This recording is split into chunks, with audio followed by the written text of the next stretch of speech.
तो आईपीएल 2025 में प्लेऑफ की रेस से आखिरकार defending champions Kolkata night Riders officially बाहर हो गए हैं। और इस बार कोलकाता नाइट राइडर्स जो थी वो पेपर पे हमने जब बात की थी ऑक्शन के बाद कि एक डिसेंट साइड दिखाई दे रही थी। आपको पिछले साल के मुकाबले में कुछ कमजोरियां जरूर थी, कप्तानी को लेकर के भी बहुत ज्यादा सवाल थे, लेकिन हमने यही बात की थी कि जो साइड पिछले साल बहुत अच्छी थी इस साल वो सिर्फ अच्छी है। लेकिन कोलकाता नाइट राइडर्स अपने उस पेपर की जो स्किल्स दिखाई दे रही थी उसको ऑन फील्ड ट्रांसफर नहीं कर पाए, उस तरीके से परफॉर्मेंस में उस चीज को, अपने प्लान्स को, अपनी स्क्वाड को एग्जीक्यूट नहीं कर पाए। और उसके साथ साथ काफी सारे उनके पैतरे, काफी सारे उनके डिसीजंस और काफी सारी सिचुएशन इस तरीके की रही जिसकी वजह से वो इस साल प्लेऑफ में क्वालिफाई करने से चूक गए हैं। और काफी ज्यादा ऑन एंड ऑफ सीजन यहां पर रहा कोलकाता नाइट राइडर्स का। तो कौन से वो 5 बड़े रीजन रहे जिसकी वजह से कोलकाता नाइट राइडर्स को फेलियर का सामना करना पड़ा है इस साल के आईपीएल में। और साथ ही साथ ये भी थोड़ी बहुत बात करेंगे कि अगले साल क्या चेंज हमें कोलकाता नाइट राइडर्स में देखने को मिल सकते हैं। लेकिन उससे पहले मेरा भाई make sure to click on the subscribe button, press the bell notification, become part of the family, क्योंकि काफी लंबे टाइम से हमारे सब्सक्राइबर एक ही लंबे समय से एक ही नंबर पर रुके हुए हैं, उसको थोड़ा सा आगे बढ़ा दो। And now without any further delay let's begin. और देखो सबसे पहला और सबसे बड़ा रीजन मेरी समझ में जो आ रहा है जिस वजह से केकेआर इस साल प्लेऑफ में नहीं पहुंच पाई है वो है मिडिल ऑर्डर का मडल। देखो पिछले साल कोलकाता नाइट राइडर्स का जो मिडिल ऑर्डर था वो उनके ओपनर्स को बहुत अच्छी तरीके से कॉम्प्लीमेंट कर रहा था। फिल सॉल्ट, सुनील नारायण आपको शानदार सलामी साझेदारी करके देते थे। उसके बाद प्लेऑफ में चाहे वेंकटेश अय्यर हो, उससे पहले आपके नंबर 3 पर अनिकेश रघुवंशी, श्रेयस अय्यर, वेंकटेश अय्यर, नंबर 4 पर Shreyas Iyer, Rinku Singh, Nitish Rana, Andre Russell, even Ramandeep Singh तक आप बल्लेबाजी करते थे। और जब भी जिसकी भी जरूरत पड़ती थी कोई ना कोई प्लेयर अपना हाथ खड़ा करता था। जब नीतीश राणा इंजर्ड हो गए तो अनिकेश रघुवंशी को खेलने को मौका मिला, उन्होंने अच्छी बल्लेबाजी की। बीच में जब रिंकू सिंह पिछले साल इंजर्ड हो गए थे तो एक आध मैच मनीष पांडे ने बहुत अच्छी बल्लेबाजी करके कोलकाता नाइट राइडर्स को स्टेबिलिटी दी थी, वो चीज इस साल देखने को नहीं मिली। वेंकटेश अय्यर जिनको तकरीबन 24 करोड़ रुपए दे दिए थे कोलकाता नाइट राइडर्स ने, 23 crore 75 lakh to be precise, उन्होंने बिल्कुल भी अपने बजट को जस्टिफाई यहां पर नहीं किया। उनकी परफॉर्मेंस उस तरीके से निकल करके भी नहीं आई एक आध मैच के अलावा। And towards the latter half of the tournament वो इंजरी से भी परेशान रहे, सो उनको वहां पर बेंच पर बिठाना पड़ गया। सो वो एक बहुत बड़ा मसला था। उसके अलावा आंद्रे रसल ने तकरीबन आधे आईपीएल से, आधे से ज्यादा आईपीएल में कोई बहुत ज्यादा कंट्रीब्यूट नहीं किया था। Same was the case with Rinku Singh. Ramandeep Singh का बल्ला बिल्कुल भी इस साल नहीं चला, उनकी जगह बीच में रॉबर्ट पावल को खिलाने की नौबत आ गई थी। सो मिडिल ऑर्डर ने बहुत ही अच्छी तरीके से उस चीज को अपनी जो जिस पर बहुत ज्यादा डिपेंड थी टीम बारिंग कैप्टन अजिंक्य रहाणे, किसी ने भी बहुत ज्यादा कंट्रीब्यूट नहीं किया। और दूसरा रीजन जो केकेआर की हार की बड़ी वजह रही है वो है वीक ओपनिंग पार्टनरशिप। जो चीज आपकी पिछले साल सबसे बड़ी ताकत थी वही चीज इस साल आपकी सबसे बड़ी कमजोरी बनकर के निकली है। देखो फिल सॉल्ट को आप दोबारा नहीं खरीद पाए, वो चले गए आपके रॉयल चैलेंजर्स बेंगलुरु में। उसके बाद बहुत he able replacement Quinton de Kock को आपने साइन किया था। एक मैच मेरे ख्याल से सीजन का दूसरा मैच था जिसमें उन्होंने 90 ऑड रन बनाए थे, बट उसके अलावा उनका बल्ला भी बहुत ज्यादा नहीं चला।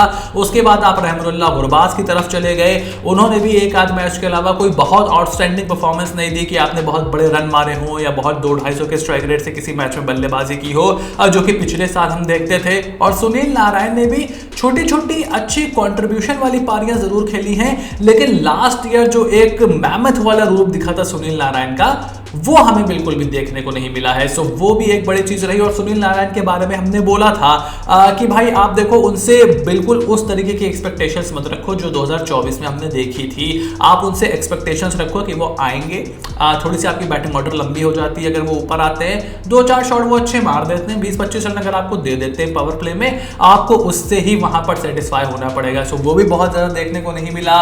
और इसी वजह से ये जो आपकी पूरी बैटिंग का मॉडल हो गया वो कोलकाता नाइट राइडर्स के फेलियर की एक बड़ी वजह निकल करके आई। उसके बाद तीसरा रीजन जिसे मैं कोलकाता नाइट राइडर्स के फेलियर की एक बड़ी वजह मानूंगा, एटलीस्ट मैं तो मानूंगा, वो है over dependency on star players. देखो वेंकटेश अय्यर पर आपने इतना पैसा फूंक दिया था कि आप उनके ऊपर बहुत ज्यादा डिपेंड हो गए थे। आंद्रे रसल, सुनील नारायण से आगे आपकी गाड़ी बढ़ ही नहीं रही है। अगर वो परफॉर्म करते हैं तो आप एकदम ही से एक अलग टीम दिखने लग जाते हो, अगर वो परफॉर्म नहीं करते हैं तो बिल्कुल आपकी टीम हल्की पेपर पर नजर आने लगती है। उसके अलावा आप वरुण चक्रवर्ती, रिंकू सिंह का नाम भी इसमें जोड़ सकते हो।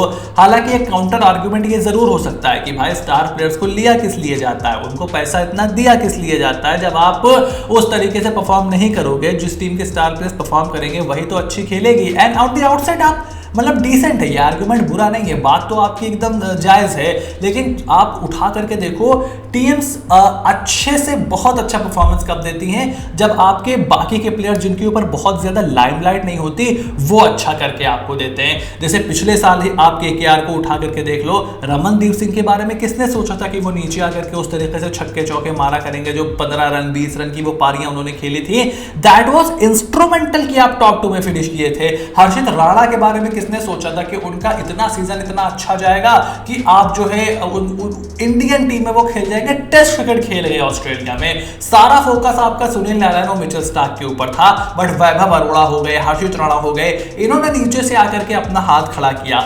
इस साल ना आपके स्टार प्लेयर्स बहुत ज्यादा चले और जो यंगस्टर्स जिस पर आपको भरोसा था, जिनका था कि अब चलो दूसरा सीजन आ रहा है, तीसरा सीजन आ रहा है, वो कुछ बेटर यहां पर करने की कोशिश करेंगे, उनके साथ भी यही परेशानी हमें देखने को मिली।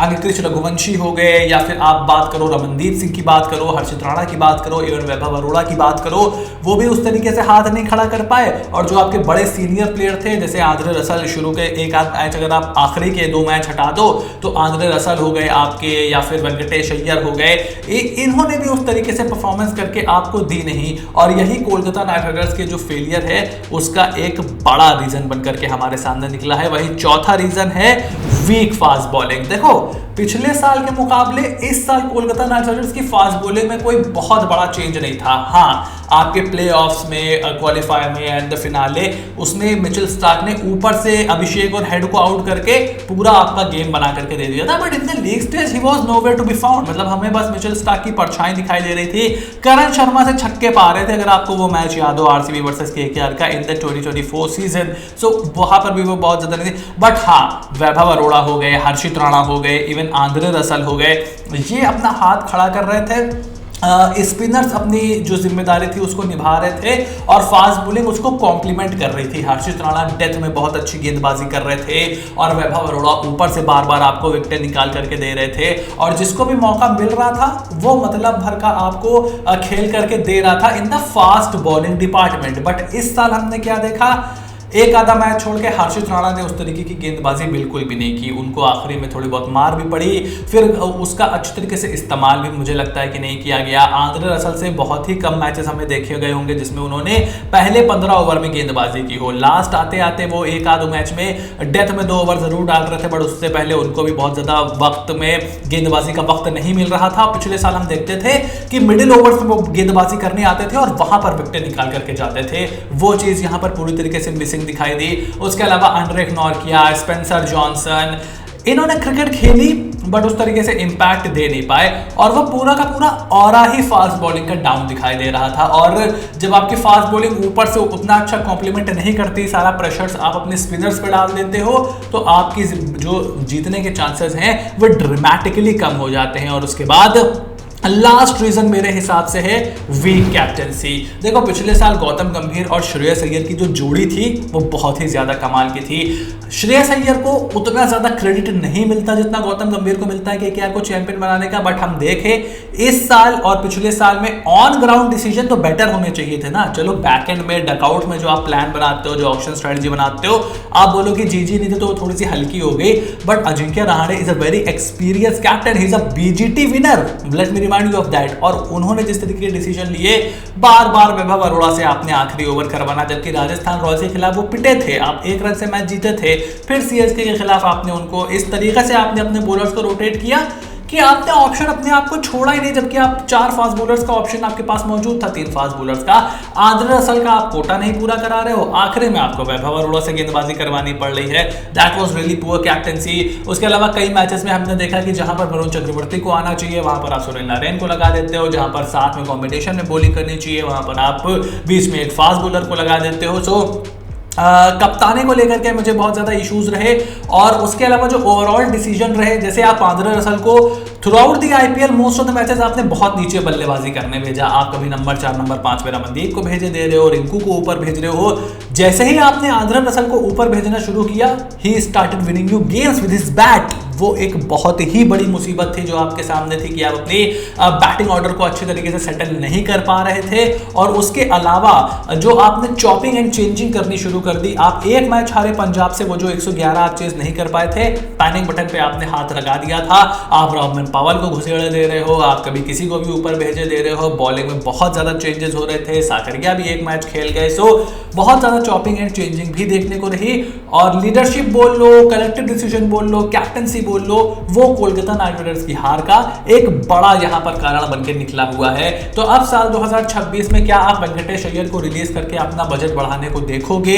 अगर आप उनको जाने देते हो तो क्या दोबारा खरीदने को देखोगे? नहीं देखोगे तो आप क्या ये रिस्क लोगे कि वो दूसरी टीम में चले जाएं? कप्तानी को लेकर के आपका क्या प्लान है? आपके सपोर्ट स्टाफ को लेकर के आपका क्या प्लान है? क्योंकि उनको भी कटघरे में यहां पर खड़ा करना होगा।